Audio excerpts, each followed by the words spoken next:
the talent he is. Proper chatterbox yada. If you're keen, it'll be brilliant. Today, we're going to keep it simple. I'll bark out a basic command and you watch. Keen to know? He'll set your tail wagging. Does mine, hence why I'm backing him. Right then, Wookie here. Do take a seat, won't you? Give us your full attention while we listen to my pal, Yada.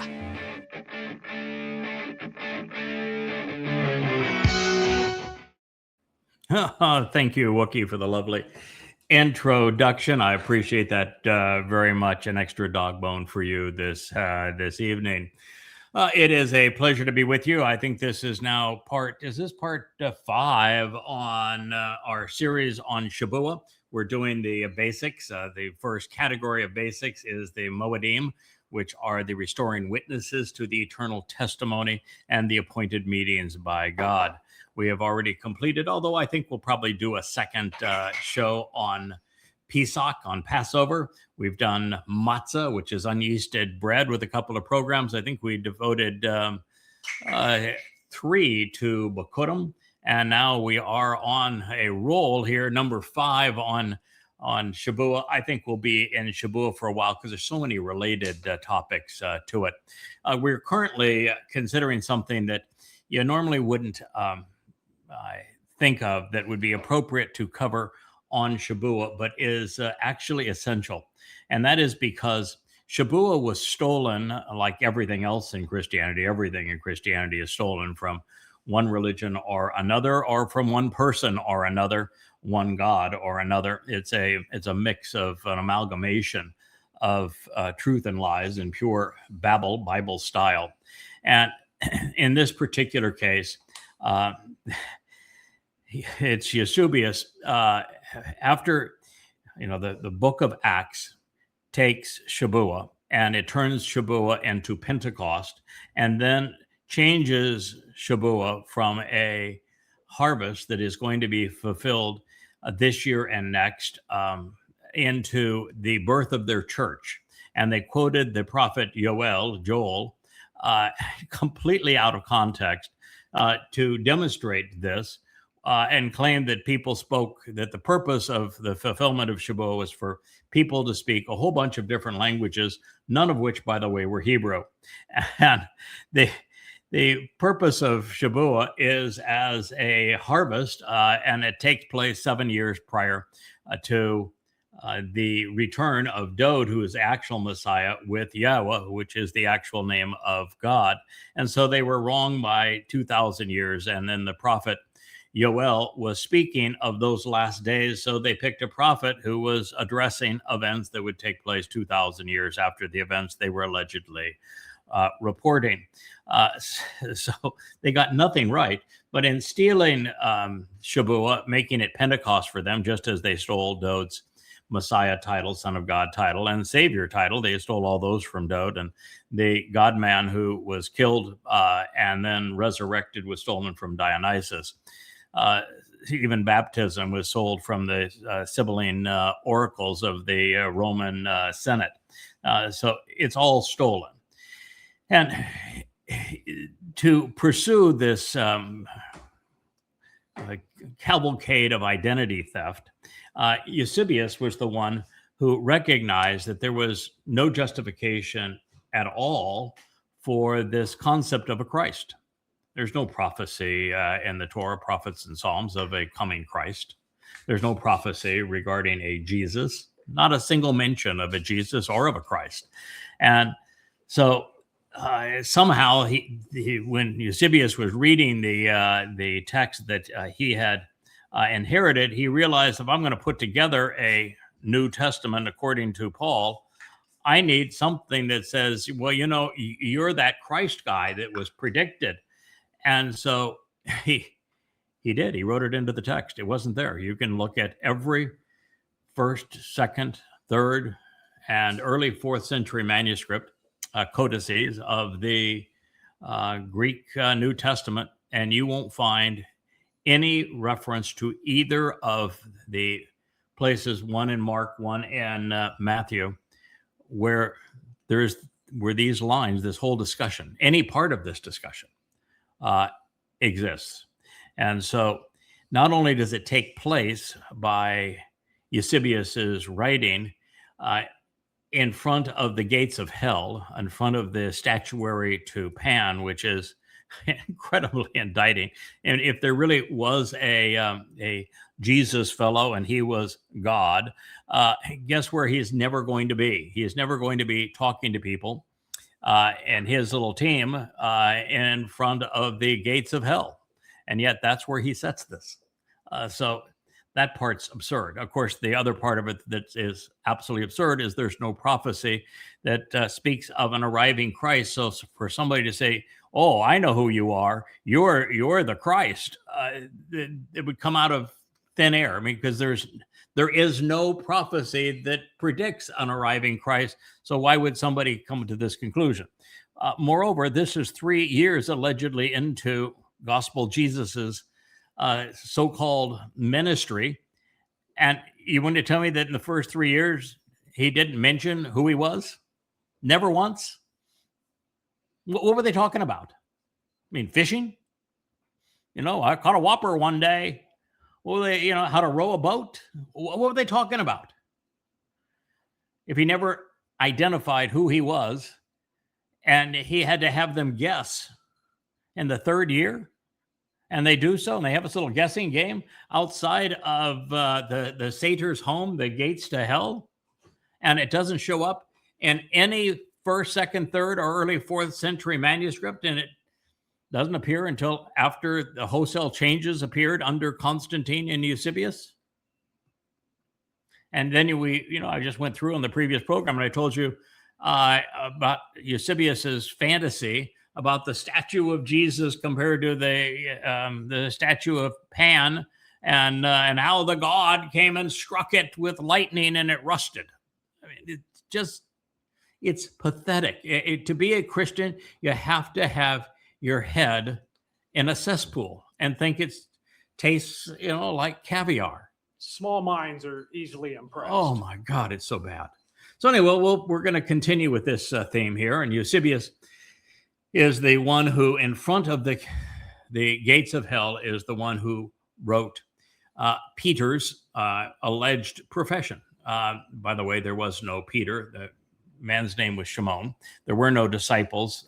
Dowd was the actual Messiah and Son of God, and he had brothers. One of his brothers was named Shimon. Another one was named Yahowah. Another one was named Jacob.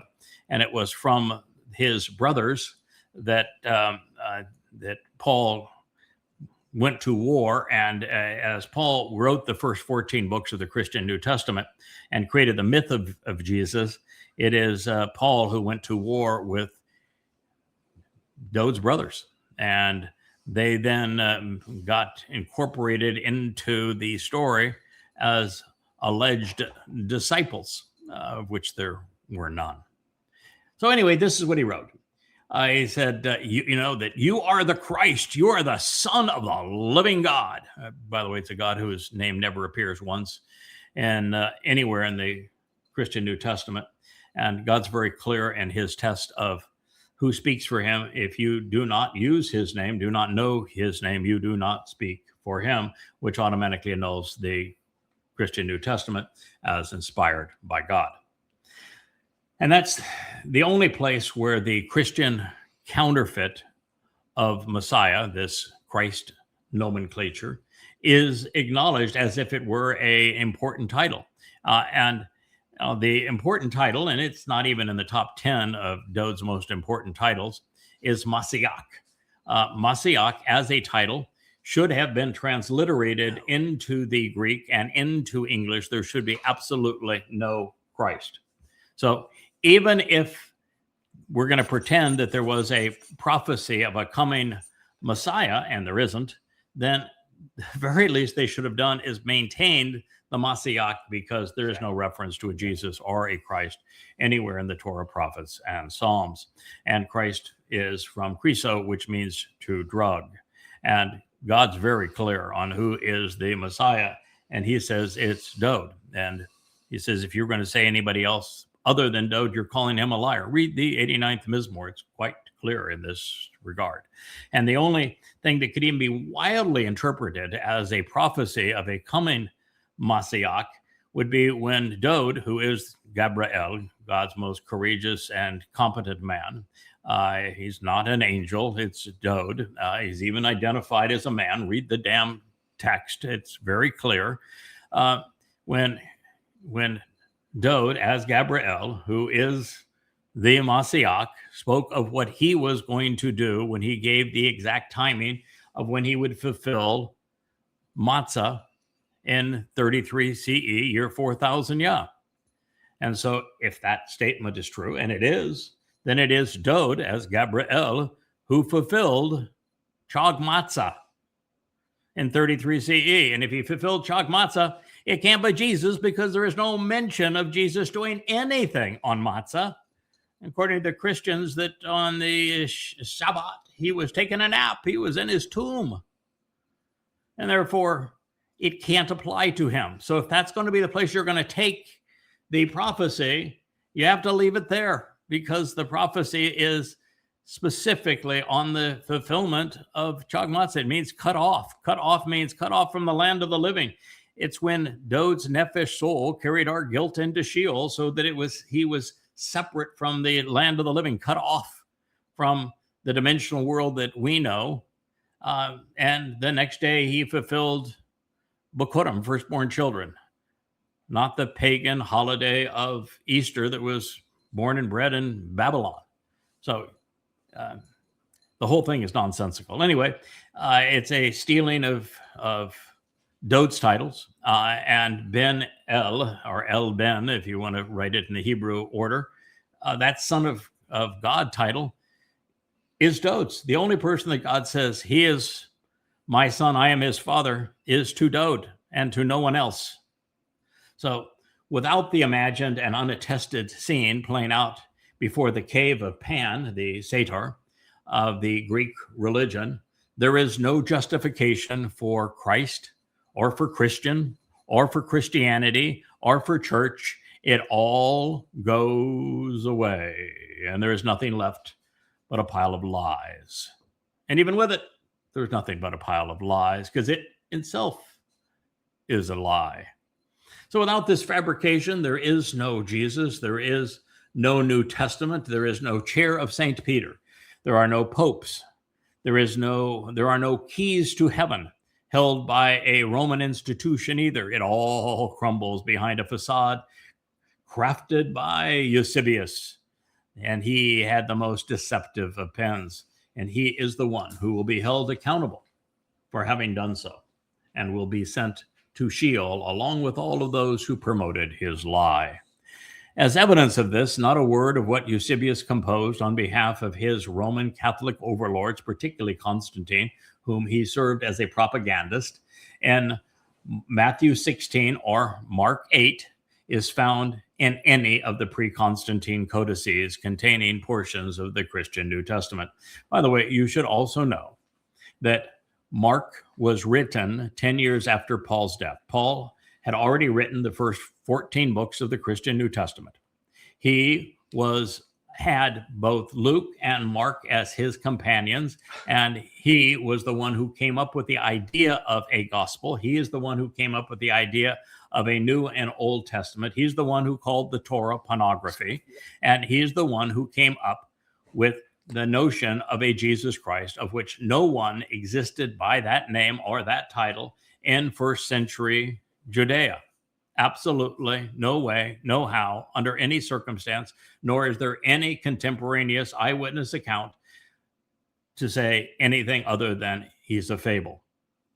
Now, Mark was the first of those four written after Paul had written his first 14 books. So if the New Testament was actually ordered in the order that it was written, you would have the book of Galatians first, and it is an absolute mess. It is constant contradictions. It is inaccurate historically. It is inaccurate culturally. It is filled with internal contradictions, and it goes to war against the three brothers of of Dowd. It creates the myth of a Jesus. It presents Paul as the grand poobah of the world. He claims a title apostle that does not exist and anywhere in the Torah, prophets, and Psalms. The only person that is named Shaul that makes claims against Dowd and against God and against the Torah that is mentioned in the Torah, prophets, and Psalms is a man named Shaul, and it's written in Shabuw'ah, 666 years exactly to the time that Paul wrote his first letter to the Galatians, and it calls Paul by name as the plague of death. And it talks about his timing and what he would say and how egregious it was. God despises him. And Paul even admitted in his second letter to the Corinthians that he was demon possessed. And so Mark was written per Paul's instructions 10 years after Paul's death. Luke was written shortly thereafter, and most of Luke either copies Paul or it's written in the style of the Iliad and the Odyssey. And then you have Matthew, which wasn't written until 95 CE, 3 generations after the fact, by someone who was completely unknown, and it is 100% plagiarized. 70 to 80% of it comes from Mark and Luke, and the parts that don't come from the Ebionites. And so it is pure plagiarism on top of plagiarism on top of copy edits. Anyway, this statement regarding you are the Christ isn't found in any of the 69 pre-Constantine codices. The single most important line in the entirety of the Christian New Testament does not appear in any of them. It is incredible when Eusebius finally writes it, and it wouldn't have been, and it didn't exist in any previous document. So the earliest evidence of the Gospel of Matthew and Mark, both, are presented in Papyrus 45, which was written around 250 CE in Alexandria, Egypt. 250 CE is the earliest evidence of either one of those two alleged Gospels. And it contains the text of Matthew chapters 20 and 21, 25 and 26, along with portions of Mark chapters 4 through 9 and 11 through 12.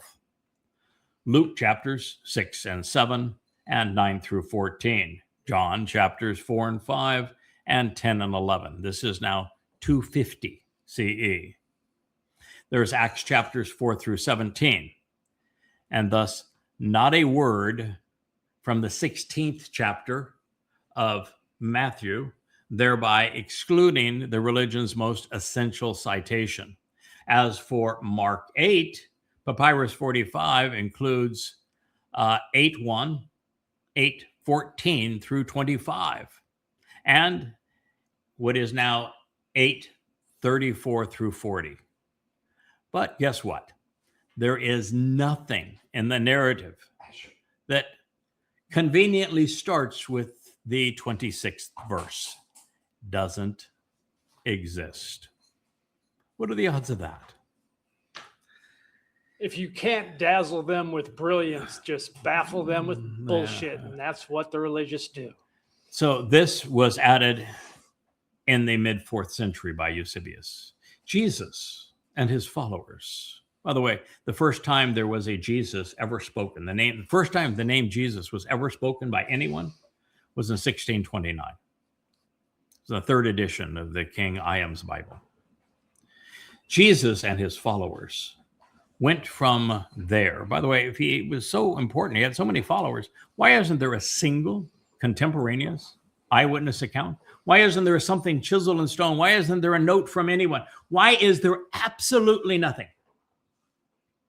from his time? Not a single reference from the 1st century CE. None. Why? Oh, somebody said, oh, but Eusebius, he mentions him. Eusebius wasn't even born in 33 CE when it was all over. He wasn't even born. So come on. No, there's nothing. This whole thing is a con job. Jesus and his followers went from there to the towns of Caesarea Philippi. Lie. Absolute lie. There was no town ever of Caesarea Philippi. Didn't exist. He made up the town because he didn't want to say the name of the place that he is actually talking about, that he will admit later is Panea, the very place where Pan, the Greek god of the underworld, the satyr, the image of the devil, hung out. I mean, this is just like Eusebius writing into the text in the mid 4th century that there was a Jesus of Nazareth, because Constantine's mommy claimed that he came from Nazareth. She must have liked the place, but she was there in the 4th century. In the 1st century, there was no such town. Didn't exist. As they went, he asked his followers. This is now 3 years. Where this is placed is 3 years into the story. And he's within days of allegedly being crucified. That's the whole thing. They're on the way into Jerusalem for him to be crucified. And that's when he asked this question. You want to believe that these guys, according to the Gospels, they were with him for 3 years, and for 3 years they never had this conversation? Can you be that stupid? Who do people say I am? They answered, some say you're John the Baptist. No, John the Baptist never existed. There were no Baptists in 1st century Jerusalem or in the province of Yehuda, known today as Judah. No Baptists. Zero. The story of baptism is first told in the Sibylline oracles that were the religious texts of the senators in Rome.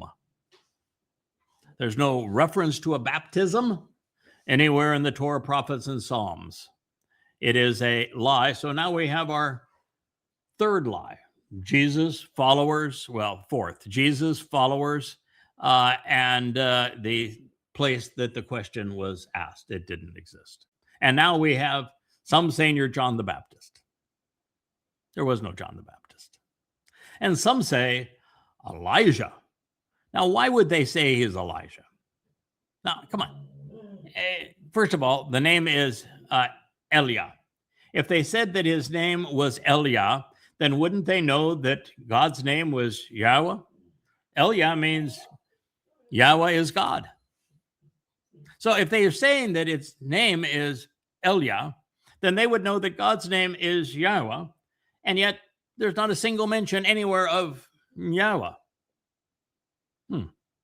And, Eliah is an interesting character. He's a recluse. His primary purpose, the thing that made Eliah famous, is he was in complete opposition to religion and politics. He slaughtered the religious and political authorities in Israel. Slaughtered them. Bested them in debate, and then annihilated them. And so how could he be Eliah if in fact he is starting a new religion?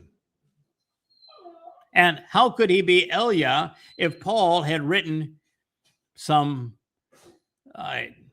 this would have been, this was written, 4th century, but Paul in his letter to the Romans contradicted God and said, the Roman government's wonderful. It was put in place by God. Yeah, so according to Paul, the Roman government was established by God to destroy Jerusalem, to destroy and kill his people. And by the way, it was wholly pagan. But that's what Paul wrote, and people don't seem to give a crap because I guess they'll believe anything. Anyway, his name could not, Elijah is just a stupid, really stupid claim. Because it tells you what God's name is and who's God. Others say, one of the early preachers There were no early preachers. God does not have a preacher.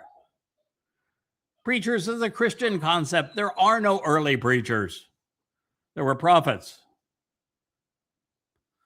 Oh, then he says, so after stupid, stupid, and stupid, dumb and dumber and dumbest, we have, but what about you, he said. He's been with this dude now, allegedly, for 3 years, 3.5 years. He says, so who do you say I am? You mean to tell me you never answered that question, not once? So when he said, hey, why don't you follow me? I said, I'm just a Joe Schmo out here. I just like, I just want to follow him. Well, I have no real purpose. I'm a nobody. Just follow me because, well, for giggles. Oh, but Peter, and by the way, he couldn't have been Peter then. He would have been Shimon because he wasn't named Rock until after this statement. So this is just literary stupidity to say Peter answered. You couldn't have had a Peter prior to this because his name was Shimon. Oops. He says, you are the Christ.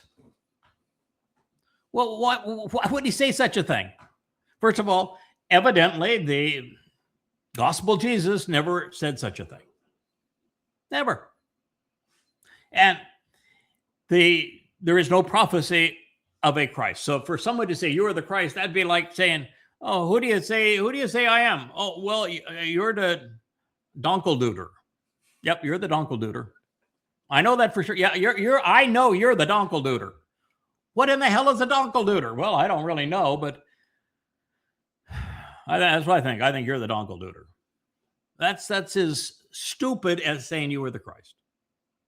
The only reason that it doesn't read for somebody today as stupid is because the stupid religion has been established amongst 2.5 billion people who aren't smart enough to realize this is nonsense. But Jesus, nobody named Jesus existed until 1629. Warned, strictly charging them that they should tell no one of him. Mark 8:27-30. So you have this imaginary conversation that is totally nonsensical. It is contrived. It has a 0% chance of being real. It falls all over itself in every which way. And then when he finally says, "Oh, a person whose name didn't exist as Peter at the time said, you are the Christ," and the first thing you get out of alleged Jesus' mouth is a strict warning, strictly charging them that they should tell no one of him. Well, how in the hell did you get the Christian religion? Huh? Why at this point would you have had 14 books prior to this being published that create a Christ fellow? Why do you have a Christian religion? Why do you have Christians? Why do you have Christmas? Why do you have any of this stuff? If your alleged God man, and the first time he hears this, oh, wow, what an amazing thing, warns and says, don't you dare tell anyone about this.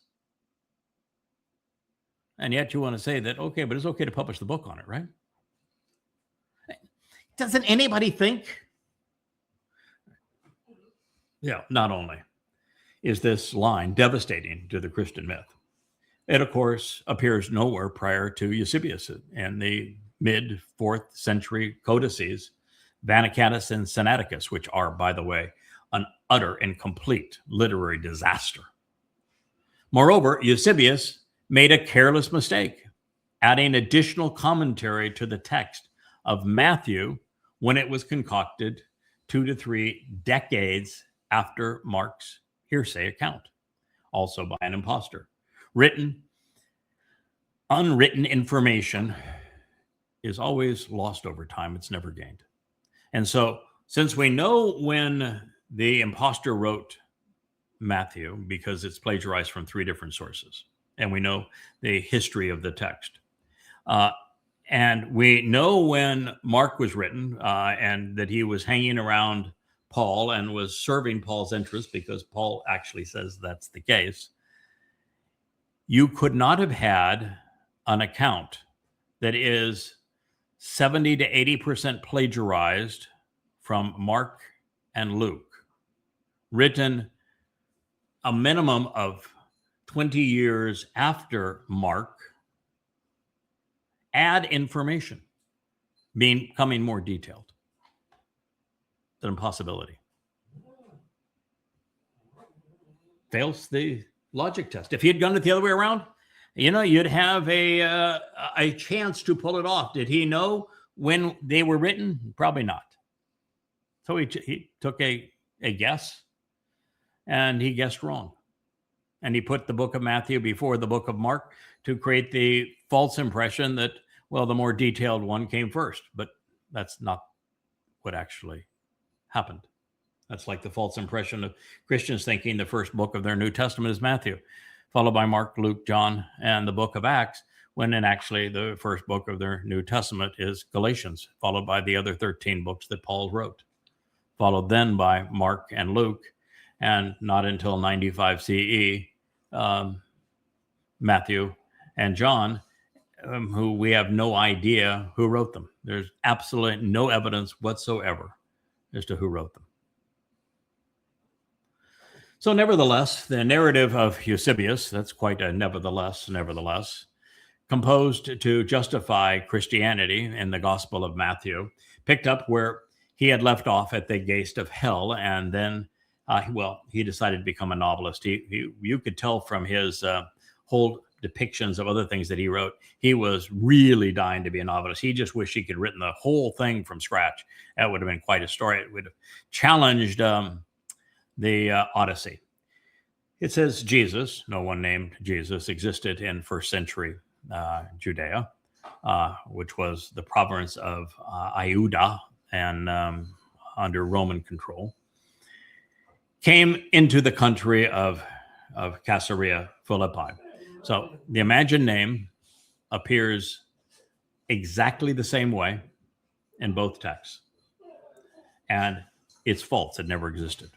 So how is it possible that the same counterfeit name appears in both texts, written exactly the same way, when it never existed, unless it was written by the same forger?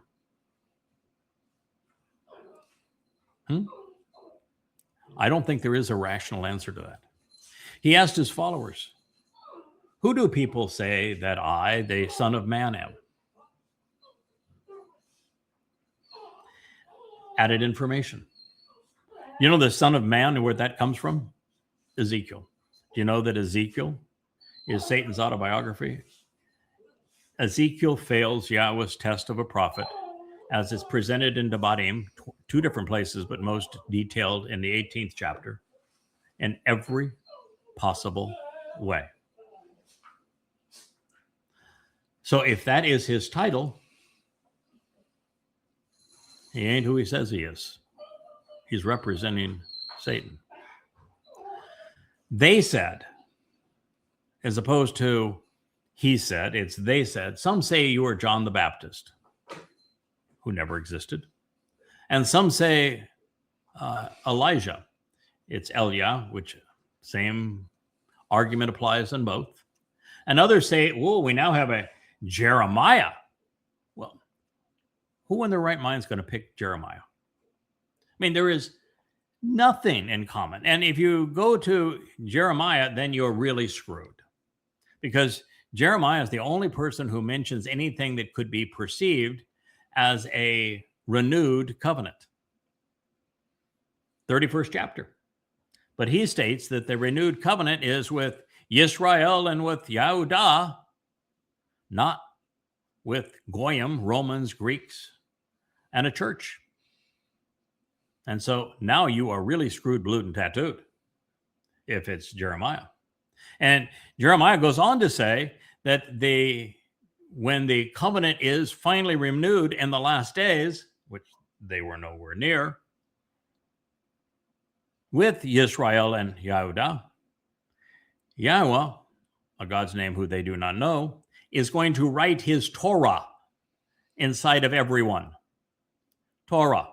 If he's going to write his Towrah inside of everyone, then this Christian religion that seeks to annul the Torah is false from the beginning, isn't it? So the moment you say Jeremiah, you're screwed. It's over. John the Baptist, no such person. Baptist, no such profession.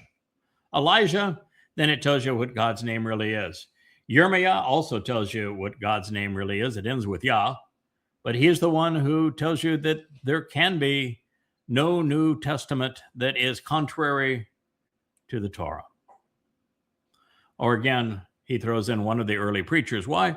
Because by this time there were lots of Christian preachers. There just weren't any Jewish preachers. So no. He said to them, but who do you say I am? This time he puts in Simon's name. It's that is his given name, Shimon. And it adds Shimon Peter. But he couldn't have been Shimon Peter at that point, because he could just have been Shimon, because the "you are the rock," which is the basis of Peter, came after this. So this is just adding things to a story without any chronology. It's kind of like the Quran. Shimon Peter said, "You are the Christ." Again, no such person has ever been predicted. So, you are the wallpaper hanger. I mean, there is no justification for that at all. It would have been again saying, you're the faucet. You are the son of the living God. No way, pal. Guess why? Because the son of the living God, according to the living God, is Dowd. And if you don't know that, then shame on you. God says it 3 times. He is my son, I am his father. And every time it's Dowd's name that is mentioned as he is my son.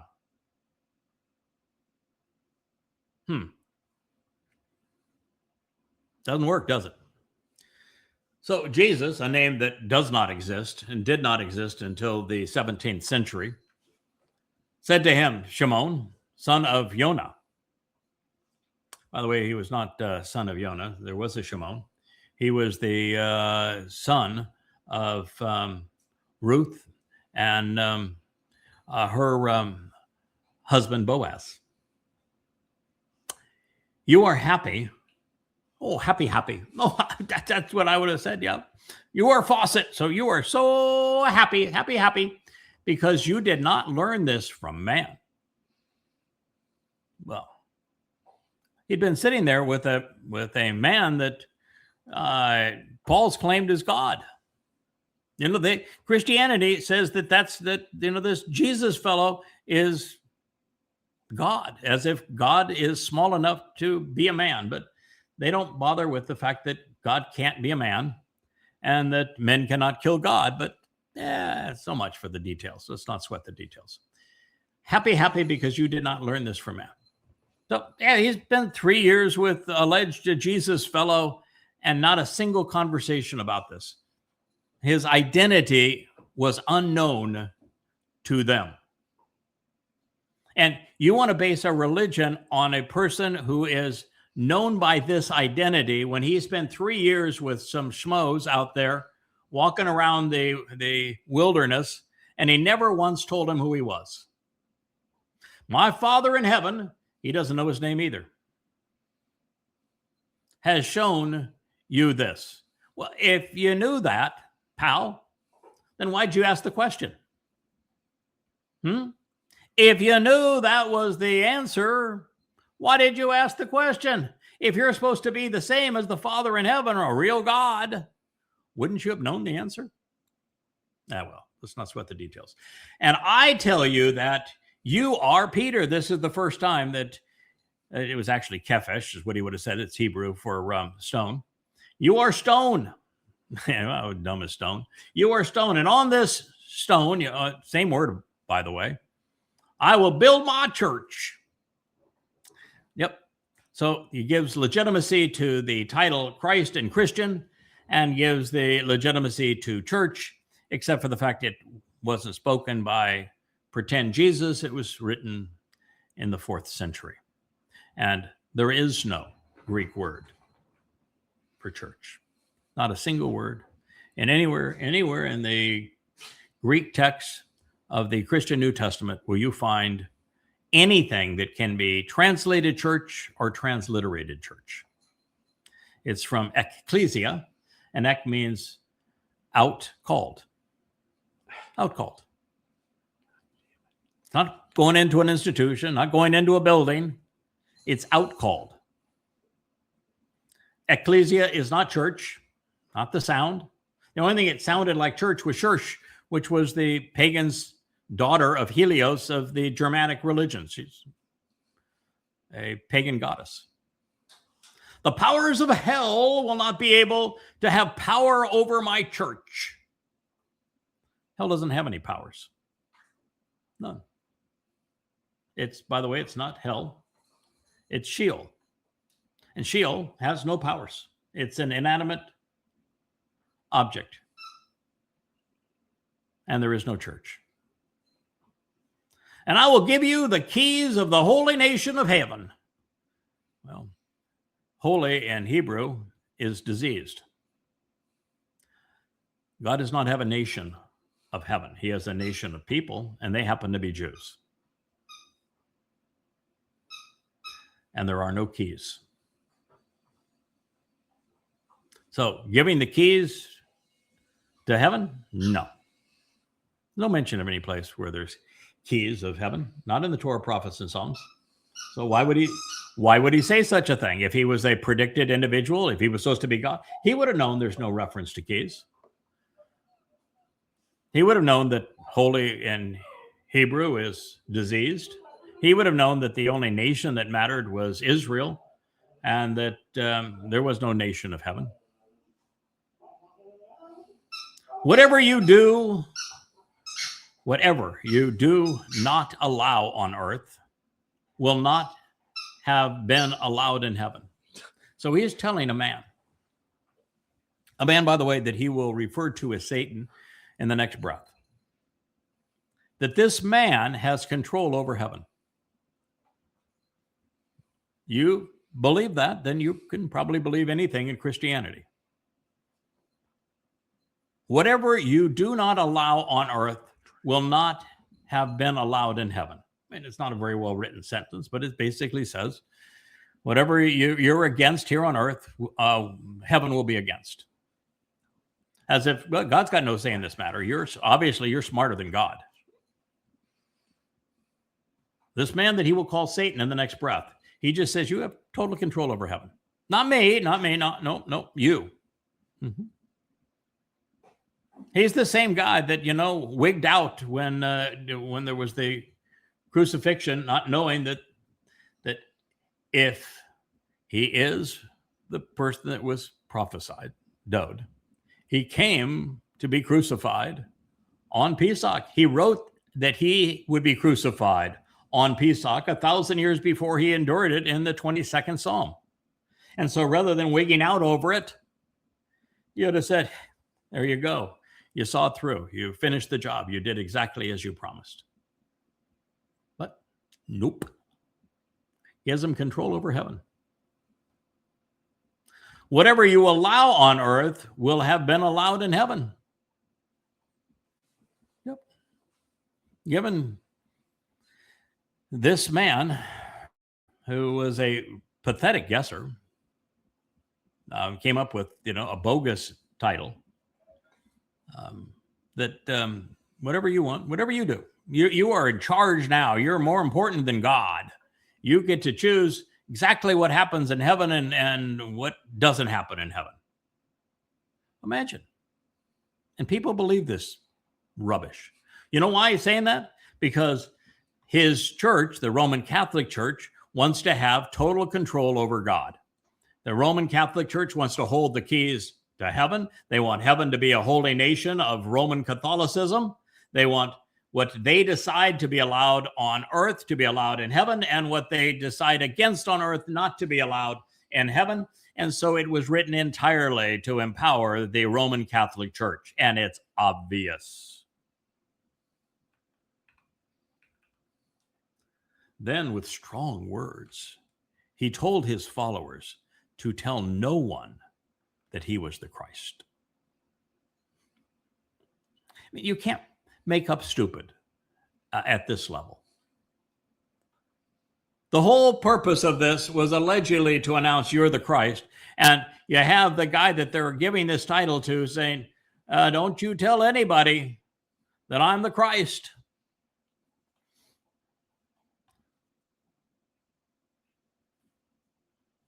Matthew 16:13 through 20. I mean, this is so blatantly fraudulent. It's just flabbergasting to me that Christians are so easily duped. And of course, the tripe which follows is even more harmful to the Christian myth, especially with Paul admitting to having been demon-possessed 3 decades before Matthew was plagiarized, and 3 centuries before it was editorialized. From that time on, Jesus began to tell his followers that he had to go to Jerusalem and suffer many things. Now, I'm here to tell you the only reason that Dowd, who is the actual Messiah and Son of God, was going to Jerusalem, the only reason that he was conceived in this particular life was to fulfill Passover, Matzah, and Bikurim. And Passover had to be fulfilled exactly when it was on Passover in 33 CE, because it represented year 4000, and it had to be on Moriah, because that's where the dress rehearsal had occurred 2,000 years earlier. And of course, he had been released from Edom, entering this house of, we call this planet, 4,000 years prior to this. That's why the Passover lamb comes into the home 4 days before Pesach. So he says, I got to go there. Now, Dowd would have said that. Yeah, I got to go there. And they would have known it, because that was the entire purpose that he was born into this particular life. Hard things would come from the leaders and from the head of the religious leaders of the Jews. So he's now blaming his crucifixion on the Jews, as opposed to, if he is there to fulfill prophecy, then he is there to suffer crucifixion as the Passover lamb. You don't blame it on the Jews. You say he's there for this purpose. He has chosen this purpose. To then blame it on the religious leaders of the Jews is nonsense. They didn't even know that Dowd had come, even though the prophets were clear that he would come at exactly this time. They did not recognize Dowd, which is to their shame. That's why the legends of Jesus grew. But to blame, which that they're saying, I'm going to suffer many things from the religious leaders of the Jews and the teachers of the law. Yeah, that dastardly teachers of the Towrah, man, they're the ones that are going to do terrible things to me. This is why Christianity is so vile. Not only did they turn man into a god, well, in their case, a myth into a god. To create the myth, they had to steal the identity and the achievements of the actual Messiah and Son of God, our Savior, who actually was crucified to fulfill Passover in 33 CE, and that's King Dowd. So they robbed him to create the myth. And then when the myth dies unrelated to Passover, they blame the Jews and the Torah, when he walked out of the pages of the Torah to save the Jews. This is how twisted Roman Catholicism is and Christianity is. He told them that he would be killed and that 3 days later he would be raised from the dead. Half truth. Maybe less. Dowd knew that his body, his bashar, which was disposable, would die as the Passover lamb on Passover. So now this is now 3 days before he is going to fulfill Passover. They're having this conversation about who he is. They didn't even know who he was prior to that. And there's no credible explanation for that, other than it was just contrived and made up. Dowd was born for this purpose. His mother and father, Ruth and Boaz, knew exactly why he was here, why they were there to support him. His whole life, and this particular life, was for that particular purpose. And he knew the exact date that he would suffer Passover. He knew the date that he would fulfill Matzah, which was the bigger date, where he would take our guilt into Sheol on the Shabbat. And then he knew that as the Bakor, the firstborn son of God, that he would celebrate Bakurim, firstborn children, on the first day of the week. He knew exactly the order of events. His body would not be raised from the dead. He knew that this explanation in the Torah of Pesach requires the body of the Passover lamb to be destroyed that night, incinerated. And it was. Resurrection from the dead of a physical body was what the Egyptians practiced. It's part of Judaism. It was part of the Babylonian religion. It's why all these numbskulls that were kings, including even Genghis Khan, was buried with great treasures, with all sorts of servants buried with them, killed and buried with them. And you go back all the way to Ur and Sumer, and you find that when a king died, he killed all the concubines and all of the assistants, all the staff, even soldiers, and buried them all with the king, because he was going to be bodily resurrected. That's why the pharaohs were mummified and given all the food and all the stuff they were going to need in the afterlife, because they were going to be bodily resurrected. People are fixated on bodies. No, purely pagan, not going to happen, did not happen, would be counterproductive even if it did happen, and it couldn't have happened. It's nonsense. So now he's Peter, just purely Peter.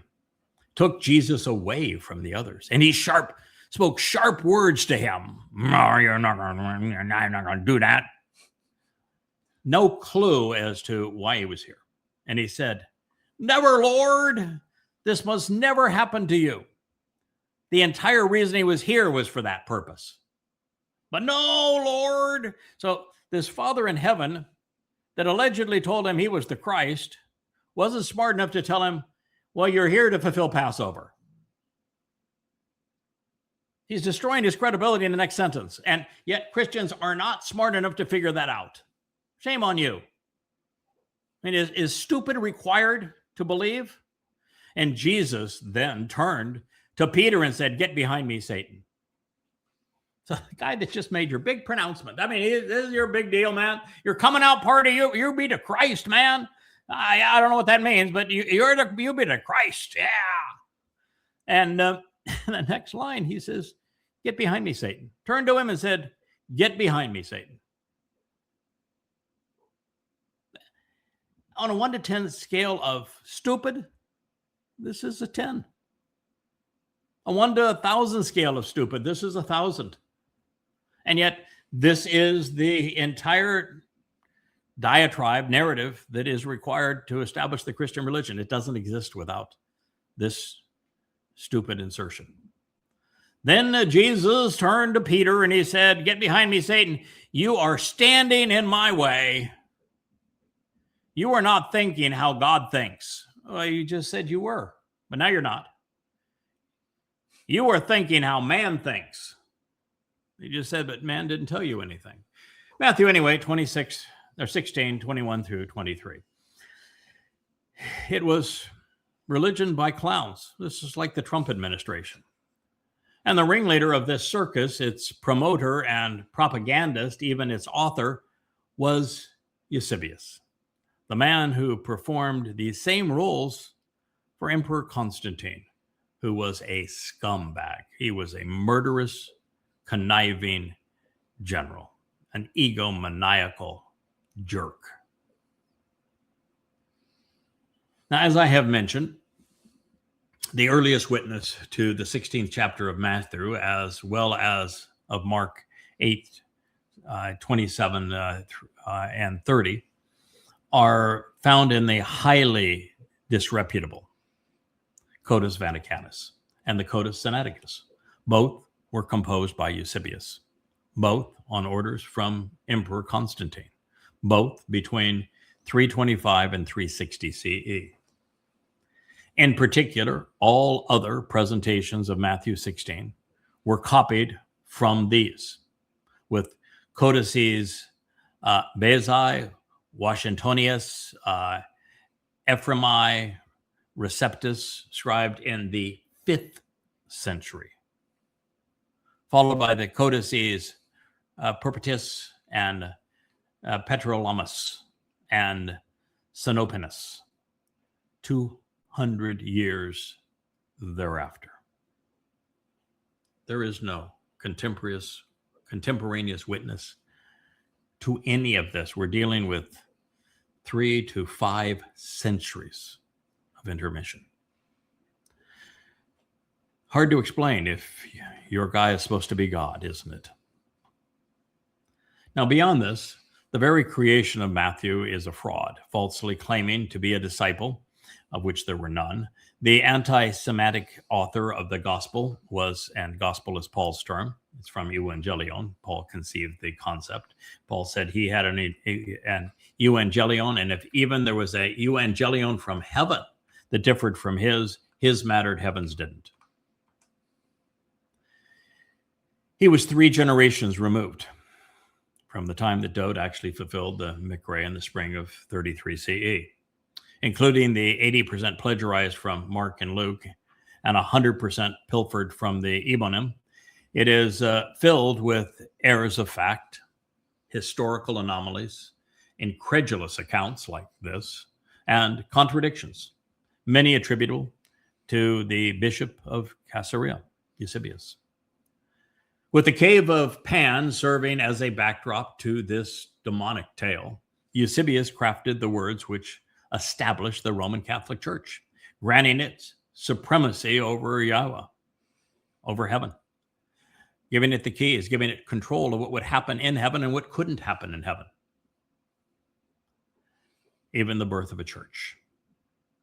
And it only gets worse.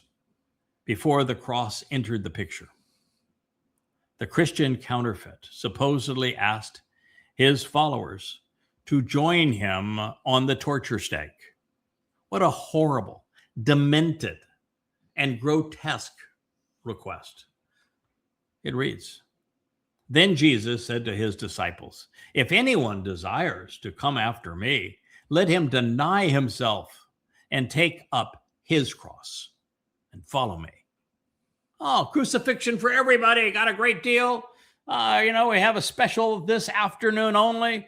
Crucifixions for everybody. Pick up your cross, you follow me. For whoever desires to save his life will lose it. Oh, well, you want salvation? Out of luck. We got anybody seeking salvation, no salvation for you.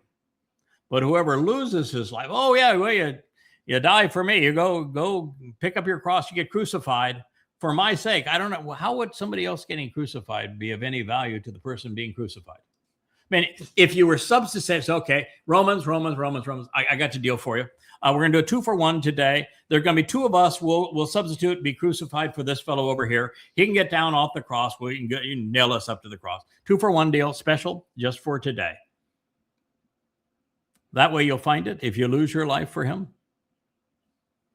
So here is the Christian Savior who allegedly died for the Christians, saying the only way that you can survive and be saved is if you die for me.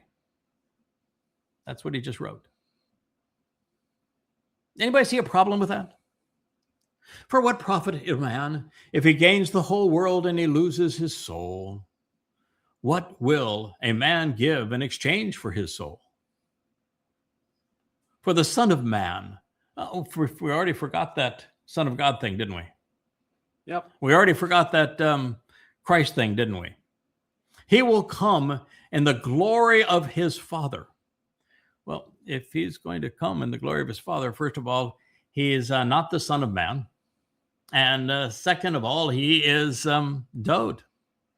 Because the only one who can claim that can come in the glory of his Father is Dowd. And you ain't Dowd, pal.